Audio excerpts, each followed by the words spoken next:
Ah, good, good. What should I say? Oh yeah, good evening. Um, Sound knows I just finished watching the first five Samurai Jack episodes, season five specifically, and I already talked about the Samurai Jack.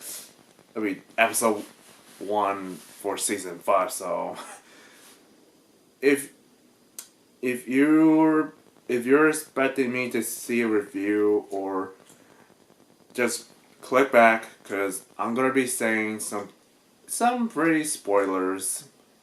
Yes, I'm gonna be saying quite a spoilers, and a long one for that. So, Samurai Jack, episode two or season five actually. I I was I was I was completely blown seeing about five episodes, and yes, episode six is coming around this coming Saturday. So yeah, so I like all the how they each episode pays a homage to the first four seasons throughout the entire episodes, and the music was just it was still it was still strong, very it was so atmospheric. I thought it would match Metroid for some reason, but a different setting. So okay, so episode two. Aku, when he woke up, he was acting like a teenager or a young adult. He was doing all this morning routines, stretching, doing exercise.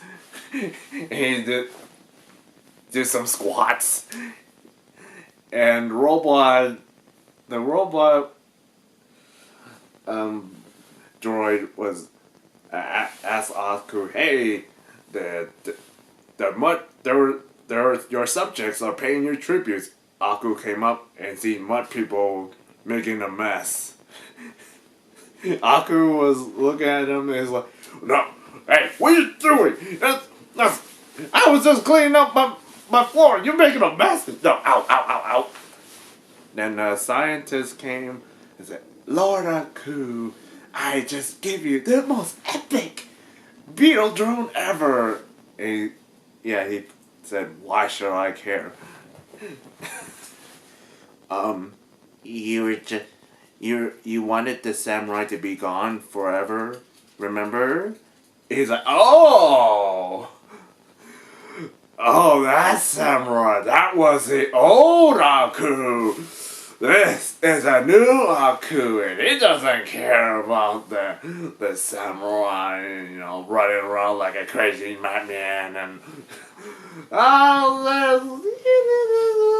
he chunks down, and he was talking to himself. Clone psychiatrist was like, "Okay, what is it? What seems to be affecting you?" Oh well, doctor, I think the thing is, once I eradicated all the time portals, that samurai, we don't say his name. After all, this is a safe place. Wow, after 50 years, Aku pretty much, he just went all, he pretty much ran out of ideas, and it's, wow. And if he were to just die, but it would gone forever. Aku's, when he sent Samurai Jack to the future, it affected the aging. It said, "Oh, all he done is grown a stupid beard, and he just look like he can keep going on forever, and I just can't take it anymore." I thought it was kind of impressive, because you remember Mako, who voiced Aku for the first 4 seasons, passed away. His replacement, what was it? What's his name? Greg Baldwin. Yeah, he represented Aku's depressed state. It was this kind of, which is impressive, because I'm like, wow. First he went all hammy and evil. Now he's just like, oh, so depressed. Anyway, summary. Okay, so Jack he was riding a motorcycle, and I noticed and there's a wolf, the white wolf, walking throughout the forest. Yeah, it is matching up quite well, and to make the story short, the wolf ended up fighting off the four alien tigers. I don't know what's Kenny out. Kenny. Anyways, before else, so Jack got all the motorcycle, get his trident ready.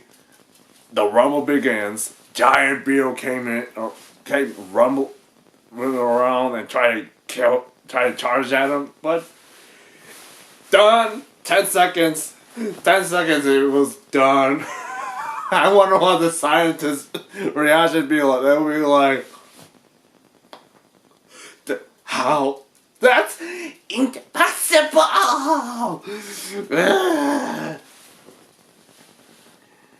And well, so Jack, he was riding along the motorcycle and noticed it was a trap. Motorcycle got blown to pieces. The minigun grenade launcher got smashed to pieces. Something bad happened. Oh boy. And he was running and hiding at a husk of the giant beetle. And you know what I noticed? That was it. It was one of his inner Jack. He looks like he was despairing himself, angry and depressed. And he's, how long you going to continue like this? I cannot stay here. I guess he really wanted him to commit seppuku, and he's like, no. I know the way, and you know it's interesting because it was earlier. Scaramouche noticed that Jack don't have a sword because he dropped the sword into an endless abyss, and it's kind of interesting. And Jack runs. He runs towards, and lightning comes and daughters of Aku. They're all chasing him towards the temple. The fight goes on for.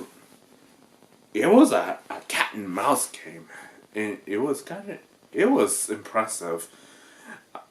And I don't think Tom and Jerry were able to have done that far as I know.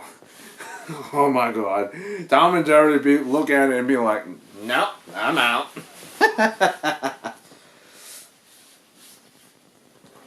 It's kind of impressive to see that. And yes, I'm holding my anime stuff,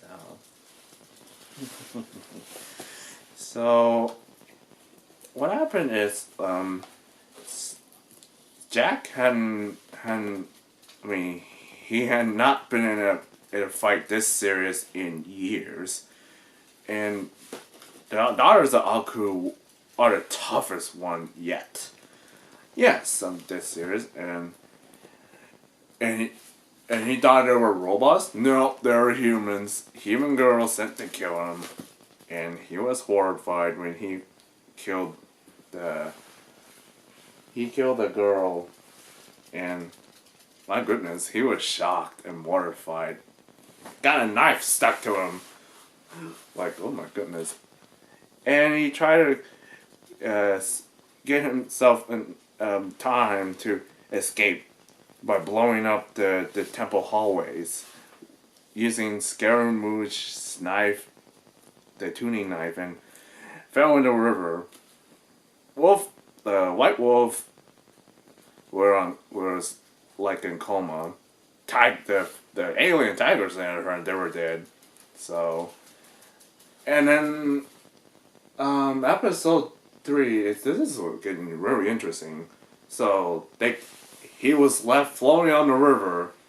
He looked like a log. He flops in and out like a log, and the frog told him to wake up. Jack woke up, and he walks across the shore. It's kind of interesting to hear that. And he was walking through the forest. He saw this deer antler horned samurai omen ghost thing. I don't know, phantom. He started to walk through to other way till he found a cave. And what I noticed, and as Jack came along, he looks like Kisame for some reason. That dude, he was such a creepy one for sure. And he's like, look at you. He looks all mad, crazy looking. He's like, mountain. Oh, you did have mountains of corpses, robot ones indeed, but we never experienced flesh, silky blood and stuff. He's all crazy, and yeah, and Jack pretty much losing consciousness in and out, and he tried to pull that sword, that knife thing out. I don't know why I keep saying knife. It looks like or sword. It's a dagger. Meanwhile, the daughters of Aku were searching for him, and they were looking for him like sharks looking for blood. Throughout going on the river, past the railways and stuff. And on the cave, when he was up sleeping, there was this dream where on one of the trips as a kid, he was out there playing with the dolls, wood figures, and his parents were on a trip. I guess it was a trip to meet with one of the world leaders, and bandits came along and started killing all the guards. Emperor walks out and says something like, "Your choices let you here, as have mine. I'll give you 2 choices. Leave here now and live, or stay and fight your destiny." Ha! Your Bushido code means nothing to us. Your destiny is death. He went off and killed all the bandits. Although he got blood all over his eyes and clothes. Like, oh my god, that was wow. Like, you think that the first 4 seasons it was all rainbows and sunshines. Nope. No. Feudal Japan has this history of fightings and fighting off crazy bandits and stuff like that, and assassins, you name it. And another flashback, it was kind of reassuring to him. Well, okay, I'm gonna get back to the wolf. The wolf arrived, and he was just on staying in a cave recovering itself, and it was cute. It was cute. You know what else is cuter? The white wolf just slept was he was on he was on Jack, snuggling him like a pillow, and while Jack was all shivering. It's that kind of a minute. They were all recuperating the wounds and stuff, and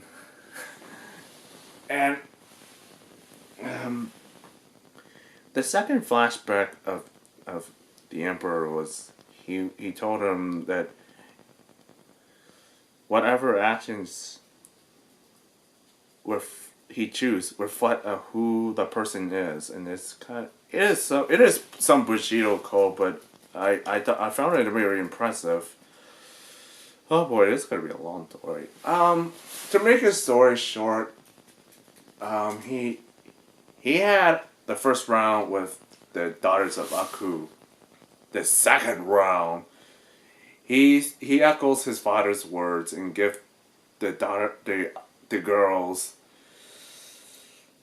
the ultimatum: leave here now and live, or stay and face your destiny. Yep. And one by one, they were they were getting themselves killed. The fight went on, and oh boy, I like the music. The music was just it was just so lovable. And Ashi lives, like, spoiler alert, I know that for sure. He always said she was all ranting, die, die, die. Aku would triumph while you perish and stuff, and Jack just drops her like this. And while he was like, the tree just broke, and Jack falls off, following her on the ground, and hits all the tree branches. The crows pretty much says murder, murder, murder, but it was just a hallucination. Jack says, no, the girls chose to do this. I chose to fight to the death and stuff. He thought that Ashi was dead. Nope, Ashi just came up, still getting him a good fight. And the ground rumbles begins. The giant Godzilla whale, I don't know, just rolls up out of nowhere, swallows everything up, and pretty much the path how to get out of that monster's body. And if they played a cameo, and it was referenced to, like, his experience with the farting dragon, which it is impressive. And he has to work together with Ashi to just get out. The big bucktooth, the crab pincher creatures, they're all stampeding, and Jack just fight throughout all the way into it was some bioluminescent cave, and oh yeah, his second conscience, he was on normal, and Jack was like, oh, do you think you should just let her just go by you shouldn't just help her. No, I think she's just confused. Oh, so that's why you're just... No, that's why that keeps you stuck. You should have gone to the portal by yourself, but no, you had to keep helping. It's kind of interesting that no matter what, he cannot just give up, or humanity would lose. And he saw this, that one of those creatures wanted try to eat her, and Jack came up, used his little innards as a mace, whacks that hungry creature in the head, and rescue Ashi, and going past through this river. I mean, the whole cavern. Rainy needles came across it in. Jack and Ashi runs through this this cave, trying to get these needles off of them, and then they climb upwards to where there was a pool of acid. There was a pool of acid, and there was bioluminescent creatures, all beautiful and stuff. And there's a blowhole. A blowhole. It was big enough to fit a human or two. And it was just impressive. And Jack, he uses one of those discarded centipede armor and drops it in a pool of acid. And he says, well then, we're going to use these creatures to fly up and not fall into the pool. Giant fish, as he was using one of those flying creatures to get up. The fish was trying to eat them, and he was hiding on a jellyfish and stuff. And the jellyfish, whenever it got exposed to the sun, it got all nervous. Whenever the hungry fish came, the jellyfish went all nervous. It exploded. It literally exploded. And the last one, it was about to explode. Jack had to jump high. That's a jump good reference. Jack meets the jumping apes and Tarzan. That's good one, by the way. Good reference. And it's I find it interesting that he landed on the island where Ashi was about to go and kill him while he was off guarded, but the ladybug fly past her. And Jack was, he was nature loving.